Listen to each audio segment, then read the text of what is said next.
খাবার খাওয়ার সময় হলে খাবার রেডি, সবাই খেতে চলে আসো, এই কথাটা বলবেন না। বিশেষ করে আপনার সন্তানদের সামনে তো এই কথা কখনোই বলবেন না, কারণ আপনার পরিবারের সদস্যরা কোনো অতিথি নয় যে আপনি খাবার রেডি করে সবকিছু গুছিয়ে টেবিল গুছিয়ে তাদের ডাকবেন। তারা এসে খেয়ে দিয়ে আবার অতিথির মতো সবকিছু ফেলে রেখে চলে যাবে। বাংলাদেশে বেশিরভাগ পরিবারে মনে করা হয় খাবার গোছানো, টেবিল গোছানো, খাবার সামনে তুলে দেয়া শুধুমাত্র মায়ের কাজ। এটি একটি ভুল ধারণা। পরিবার যেমন সবার, তেমনি খাবার রেডি করা বা টেবিল রেডি করা বা মাকে সাহায্য করার দায়িত্ব কিন্তু সবার।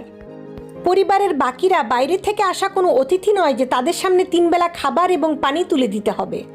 বাংলাদেশে এরকম অনেক মানুষ আছেন যারা নিজের পানিটুকু পর্যন্ত নিজে ঢেলে খান না, বরং ঘরের স্ত্রীর উপর নির্ভর করেন যেন তারা পানিটুকু পর্যন্ত ঢেলে খেতে পারেন না। তাই আপনার সন্তান যেন এমন না হয়, তার জন্য ছোটবেলা থেকেই ঘরের কাজে তাকে